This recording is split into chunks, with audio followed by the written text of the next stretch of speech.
Setiap zaman ada generasinya, setiap generasi ada zamannya. Era kepemimpinan baby boomers dan Gen X kini telah lewat dan harus digantikan oleh era kepemimpinan baru, yaitu era kepemimpinan milenial. Pemimpin milenial dilahirkan dan dibesarkan di tengah-tengah tantangan-tantangan era baru. Krismon tahun 1998, alam demokrasi dan reformasi, gejolak sosial politik berbau sara di awal tahun 2000-an, revolusi digital, internet, media sosial, apps di pertengahan tahun 2000-an, krisis global tahun 2008, dan terakhir revolusi industri 4.0, big data, AI, IoT, hingga blockchain. Karena dilahirkan dan dibesarkan di tengah-tengah tantangan era baru, maka pola pikir, pola tindak, kecepatan respon, dan solusi yang mereka tawarkan kompatibel dengan situasi dan tantangan era baru. Pemimpin milenial terlahir untuk menjadi obat penawar dari carut-marut persoalan era baru. Pimpinan baby boomers dan Gen X sebaliknya,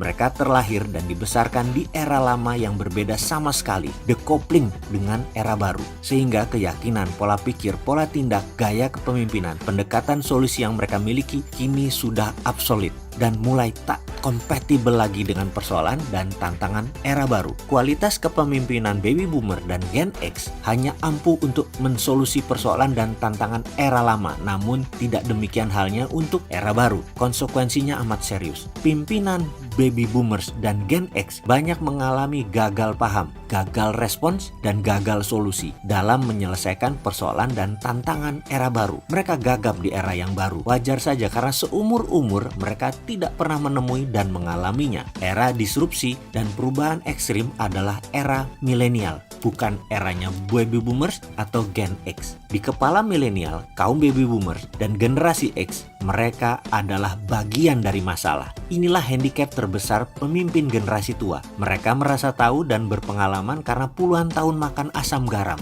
Ketika perubahan kontinuitas, maka pengalaman puluhan tahun itu menjadi aset atau keuntungan. Namun jika perubahan berupa patahan, maka justru menjadi liabilitas pengetahuan dan ilmu mereka itu. Jadi beban sebenarnya generasi X dan generasi baby boomer itu. Ya, karena dengan adanya decoupling, pengalaman panjang itu tidak relevan dan tidak terpakai di era yang baru. Nah, masalah peliknya justru di situ. Skill terpenting seorang pemimpin di era perubahan patahan adalah unlearn, yaitu melupakan seluruh warisan. Warisan apa? Pengetahuan, pengalaman, resep sukses masa lampau, lupakan, nggak jalan di era baru. Ya, karena dengan begitu seorang pemimpin bisa cepat move on dan lebih agile menghadapi persoalan era baru yang sama sekali beda. Persoalan terbesar pemimpin baby boomer dan Gen X adalah mereka masih terobsesi dengan pengalaman dan resep sukses masa lampau sehingga sulit unlearn dan move on. Sebagai pemimpin, baby boomer dan Gen X bermasalah dengan dirinya. Tak heran jika kini banyak organisasi yang diam saja jalan di tempat, tak melakukan action apa-apa menghadapi disrupsi karena kepemimpinan mereka masih dominan dipimpin oleh baby boomers dan Gen X yang gagal unlearn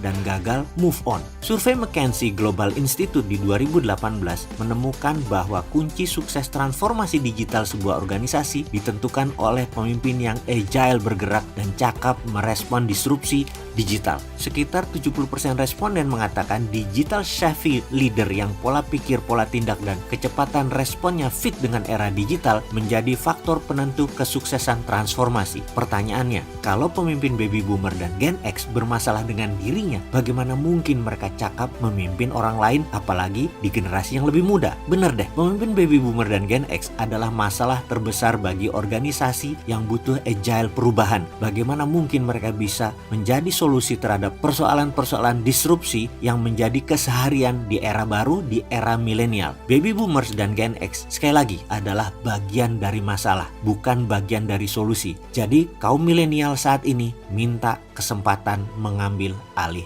pimpinan.